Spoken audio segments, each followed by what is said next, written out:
Hello, everyone. Welcome back to D1 Crashout. Today, I'm talking about one of those things that honestly kind of just sucks. It's a coming of age thing, accountability, where you realize that something is still your responsibility, even if it's not necessarily your fault. And you cannot control other people, right? You can just reach into their brain and force them to do something. You can, try to manipulate them. But at the end of the day, the person, the individual, is still within control. So, you can are only responsible for you and your own actions. And I wish that was true, but it's not. You're responsible for you and your actions, and also the actions of people who do stuff to you, unfortunately. So, one might call that the consequence of your own actions, even if it's not necessarily your fault. For example, if you get into a car crash, it's just unfortunate. It may not necessarily be your fault. You may not have incited the crash, but you still have to deal with the insurance, and somebody has to fix your car. And that's now offloading that effort onto somebody else, a job that you gave somebody that task. And even though somebody could have just, a drunk driver could have randomly just crashed into your car, you still have to deal with it, which sucks. And that's taking accountability. For example, if you have an employee and your employee does something inappropriate to another one of your team members, assuming you're a manager, now you got to deal with that. You have to file an incident report, or you have to deal with the bad press around your team. Might have to fire that person. You might just have to deal with that person in general. You have to deal with the emotional fallout of the person who got harassed as well. And none of these things were directly your fault, but you still have to deal with them. And it's a difficult mentality. I think I talked about it in victimization, but less in this context, where you have to take accountability for things that aren't directly your fault or the direct consequences of your actions, but they are the consequence of some action of yours, such as taking on more responsibility because you are in a managerial position. I think a lot of people underestimate when you go into leadership that you're just going to, have an improved quality of life without increased responsibility. You should get mad if you have more responsibility and you do not get a pay increase. Like, you should advocate for yourself, and hopefully you are actively exploring other options to find somebody who is willing to give you that compensation in case the current company you're at is not. But that is a sentiment about value. I'm sure I'll talk about that at some other point. But the big idea is that even if you didn't know any better, it is still your responsibility to do better. And I talk about that in terms of mistakes. I talk about that in terms of intention. It keeps popping up in these videos. So I'm like, okay, I should just talk about this in and of itself. But, we love to play the blame game. We love to push accountability onto other people. But just because you're uniquely in control of your own actions doesn't mean you don't have to deal with the consequences. Doesn't mean that you don't have to deal with the consequences of other people and other people's actions that directly impact you. It's like, it might be unfortunate if you're born into a difficult family or a difficult workplace, or maybe an ex that might treat you terribly, and you have to put up with that history, or maybe, God forbid, you had a kid and now you have to deal with the ramifications of that. But these are all responsibilities of your actions. Even if you accidentally have a kid, like, earnest mistake, but now you have to take accountability because there's a kid in the equation. So that was a lot of examples and a lot of rambling, but I hope the bottom line makes sense that whether you like it or not, you're going to have to take responsibility or accountability for things that were outside of your control, that are consequences of actions that you may or may not have incited. And no matter how far you go back, it's like, oh, it's my fault for being born. Like, maybe.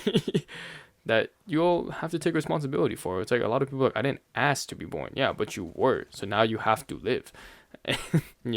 Unfortunately, that's not really your choice, right? People are just going to try to make it so you survive for as long as possible. And then you have to keep living your life under that premise that, okay, I want to live it.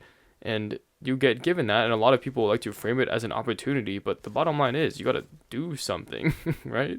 So no matter how your perspective matches up, there's just that bottom line of action has to be taken.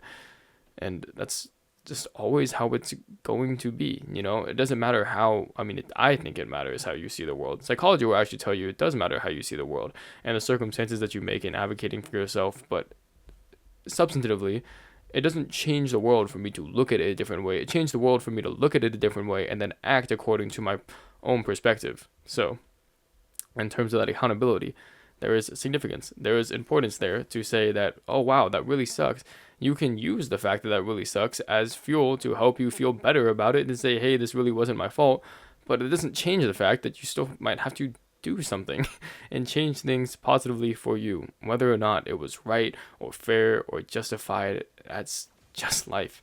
That is the difficulty of it, is that life isn't fair, and frankly it wasn't meant to be. Equal opportunity does not mean that everything is fair. It just means that everybody has the same quote unquote access to potentially getting opportunities, whether or not they are created or they're artificially provided. There's neither here nor there. The bottom line is well, all of us can start a business, whether we have the resources to start a business or not. It's not so much. Equal opportunity does not imply that everybody has the same opportunities. It just, if the opportunity presents itself, anybody can take it. I don't know if that makes sense, but yeah, it kind of sucks if you get born into a household that just isn't very fortunate and can't support you very well and doesn't offer you very many opportunities. Well, you kind of just have to live with that. That's just how it is. I don't know if this is a crazy idea, but the main point that I take away from this is a lot of people like to separate themselves from their actions as maybe a coping mechanism, maybe escapism, or just maybe because people just don't think about it. But it's like, oh wow, I'm so busy, like life is so difficult, and you chose to go to college and be a go-getter and do all these things and stack your resume. Like you really gotta think to yourself. I'm like, yes, I like the means, but I like the ends, but does it justify the means? And for most people, it does, and they're just complaining about it because it makes them feel a little better about it, and it lets them put those feelings out into the universe. Like, there's a balance there, and it helps people live through life. A lot of people actually get really mad at complaining and expressing frustrations, but that's just a form of troubleshooting. It's identifying a problem, and whether or not people actually want to act on the solution or not, or if they even want a solution, it just might not be a priority. Like, who knows? But the bottom line is that there is a problem out there, and it's good for you to actually think about it and try to fix it. So, yes, I should have coned there. That's me taking accountability for my actions in Fortnite. But there is just that medium where it's like, okay, so you cook the dish, and now you're angry. It's like, oh, if I go out and I get food, and the food sucks, I'm like, I should be pissed. I spent money on it, and you can get angry at the workers too. But I'm getting to my root cause part. But there is some of it where it's just like, you decided to take a risk and go eat food somewhere, right? If you eat food out at the same spot every single time, you are relinquishing your control to control how that dish turns out. And a lot of people, and that's not just an analogy for food, a lot of people like to offload the responsibility for other people. I talked about this in my advice video. It's like, okay, you gave me advice, and now you are going to uniquely represent the responsibilities of the advice in which I take from you. And now I'm going to go blame you if this advice doesn't go very well. Yes, you can go back at them and be angry and be like, wow, that was terrible advice. Oh, by the way, black screen is because I'm checking to see if I am recording my Fortnite game. But you also chose to follow that advice, and you need to recognize that that was a choice that was completely within your control, no matter how convincing, no matter how manipulative the person who was giving you that advice might have been. And, recognize that you're within control.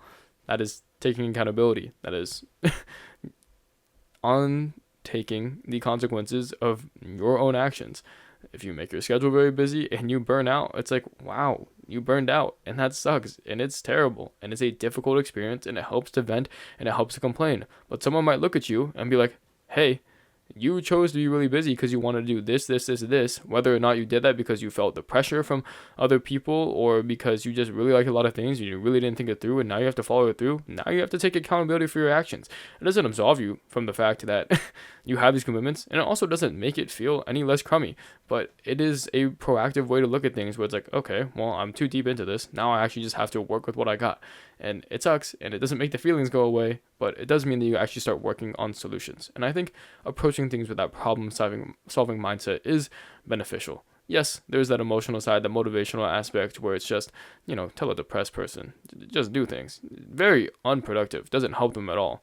But eventually they'll come to that realization for themselves that there really is nothing else but to try to solve the problems one step at a time. You troubleshoot, you diagnose, all right? So that is this end of accountability, that regardless of how you got to the circumstances or who pushed the circumstances upon you or what is going on, what power dynamics are at play, all of those things, you, bottom line, have to deal with the actions, whether or not it was your fault. And if it was your fault, especially take accountability. But even if it wasn't your fault, you still have to take accountability. The only place to go is forward. The only person that takes a hit from you not solving your problems is, unfortunately, most likely you. Well, you first. Maybe you have dependents, and that might suck for them too. So don't double suck, right? But that is everything to say that there really is nothing else but that troubleshooting, that problem solving that you have to do.